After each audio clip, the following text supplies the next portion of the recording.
I've been dating my girlfriend for 3 years now. I'll nickname her Nikki. It started innocently enough that I commented on one of her Instagram stories and we started chatting from there. Eventually I got her number and then Snapchat, and after a week we met in person. We started hanging out right after the holidays in January, and the thought of Valentine's Day was already coming up. It was nice having started talking to a girl around that time so that I wouldn't feel the dread of being alone on that annoying holiday. But as Valentine's Day approached and Nikki and I were a few dates in, she confided in me about a stalker situation she'd been dealing with. The man's name is Ben, and he's a guy a few years older than Nikki who happened to go to the same commuter college as her, met her in class for a group project, and followed her around campus a few times.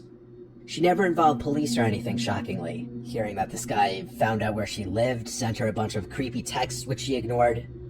She said she never blocked the number because she wanted to see how far he would go without getting the hints. When I gauged why she was choosing now to bring this to my attention, she said because he started reaching out to her again, specifically for Valentine's Day. As you can see here, he started ramping up the texting again as Valentine's Day approached. She continued to just ignore it and let the texts pile up, but he brought it to the next level when he left a box of Russell Stover chocolates on her doorstep.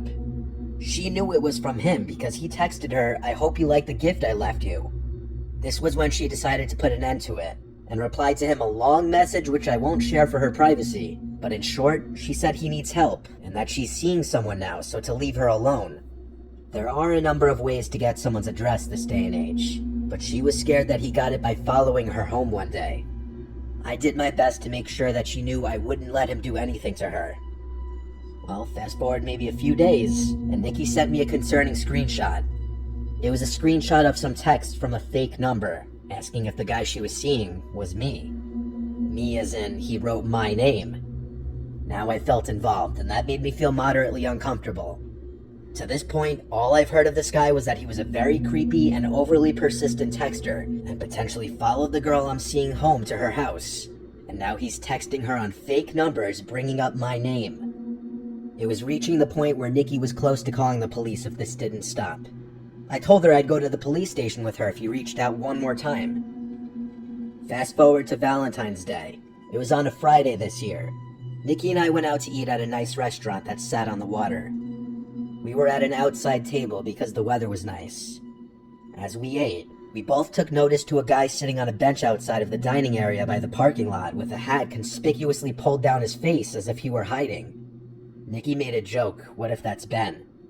We laughed, but then he slightly tilted his head in our direction as we were looking at him, and then he quickly looked away, and seconds later he got up and walked away. We weren't laughing anymore. Now we actually questioned the chances of that actually being him. But after a few minutes, the conversation shifted to something else, and we enjoyed the rest of our time there. Afterwards, we wanted to keep hanging out. It was Valentine's Day after all, but her parents were home. I had the place to myself, so we went together back to my rental house.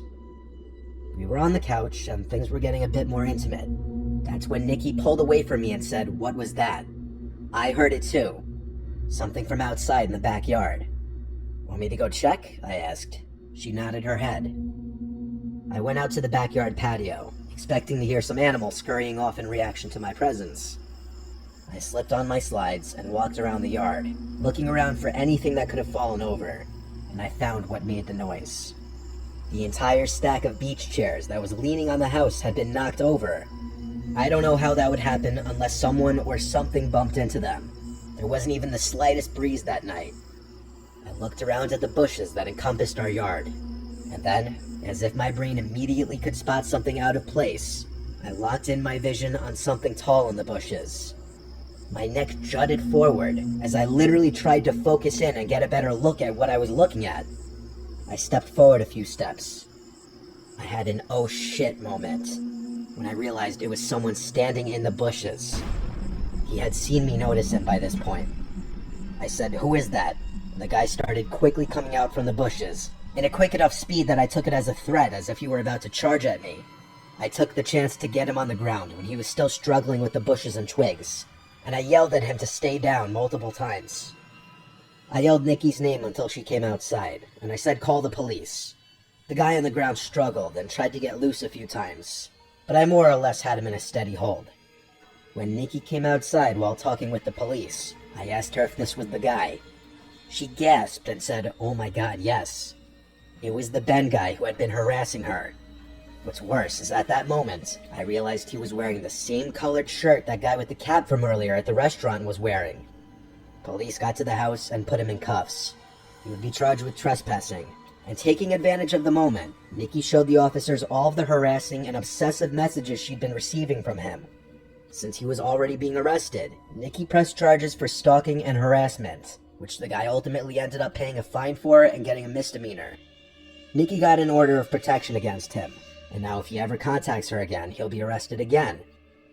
Ben was the ultimate creep.